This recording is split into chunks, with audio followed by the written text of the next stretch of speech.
누군가 마침내 시간여행을 발명해서 과거로 여행을 떠난다면 지금 우리가 알고 있는 사랑하는 많은 것들을 알아보지 못할 겁니다. 자유의 여신상과 이집트 피라미드, 리모컨과 노트북 같은 기본적인 기기, 심지어 점심으로 먹은 옥수수까지 모두 알아볼 수 없을 정도로 또 다른 모습일 거예요. 고대 이집트의 기자 등에서 피라미드가 처음 지어졌을 때만 해도 피라미드는 모래색이 전혀 아니었어요. 모두 하얀 석회암으로 덮여 있었죠.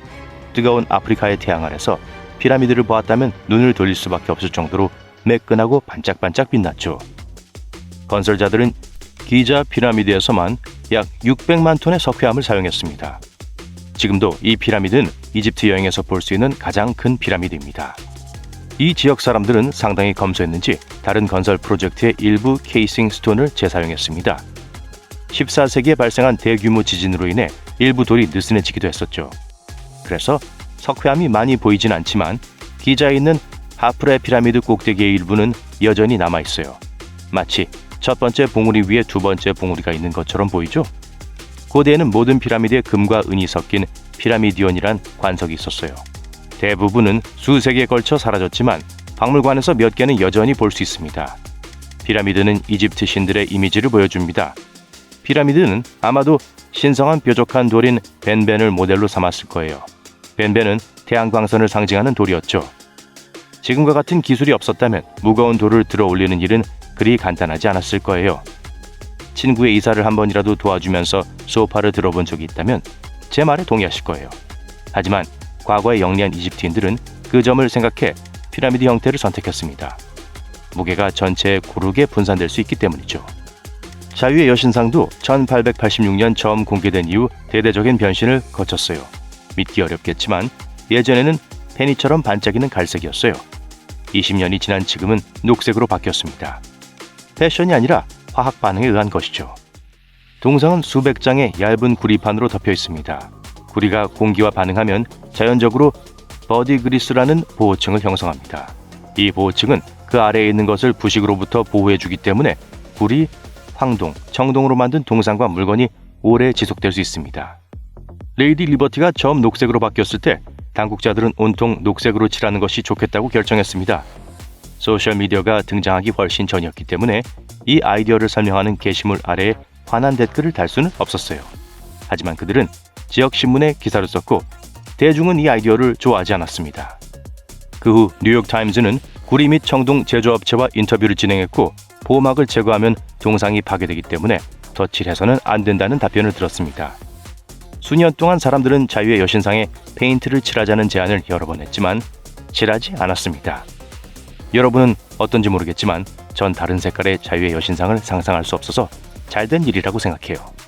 바나나를 좋아하시나요? 다음에 맛있고 부드러운 바나나를 즐길 때 그 식감을 만들어낸 선발 번식에 감사하세요. 원래 야생 바나나는 크고 딱딱한 씨가 많고 과육은 별로 맛있지 않았어요. 달콤한 수박을 싫어하는 사람이 있을까요?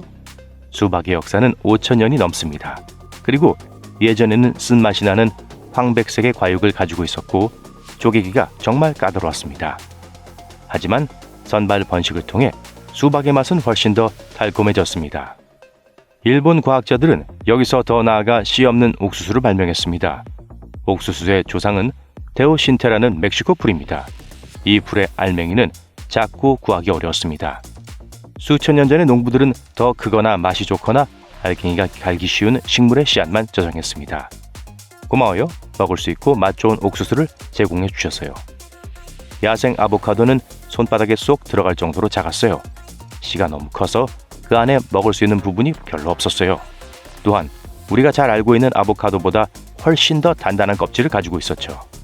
오늘날 컴퓨터 없이는 많은 일을 할 수 없겠지만 이 발명에 대해 누구에게 감사해야 할지는 정확히 말할 수 없습니다. 1942년에 출시된 ABC는 최초의 컴퓨터라는 타이틀을 놓고 경쟁하는 제품 중 하나입니다. 아이오와 주립대학의 발명가 이름을 딴 아타나 소프 베리 컴퓨터의 줄임말입니다.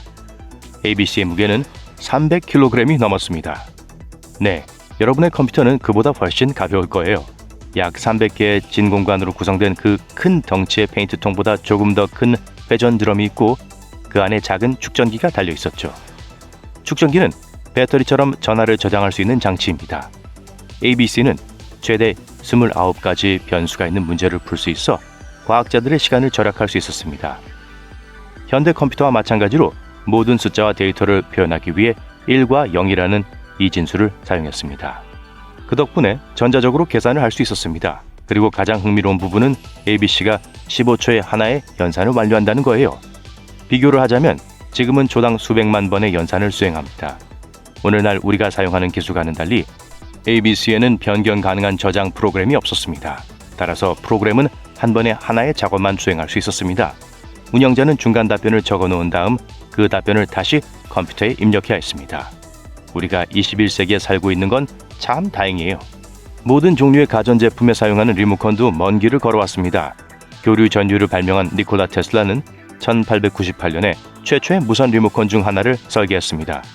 그는 자신의 발명품을 텔레오토마톤이라고 명명하고 전파로 조종하는 소형 보트에서 이를 시연했습니다. 보트에는 작은 금속 안테나가 부착되어 있었습니다.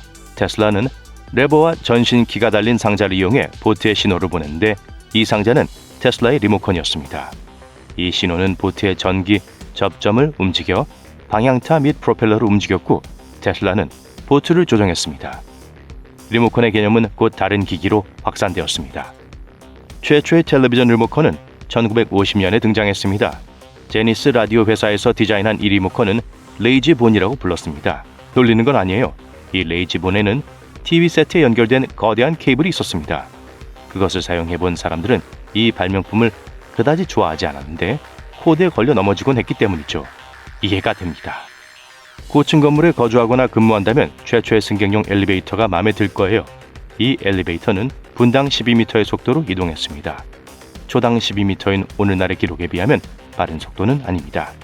하지만 1857년 뉴욕에 설치된 이 엘리베이터는 필수품이라기보다는 관광 명소에 가까웠어요.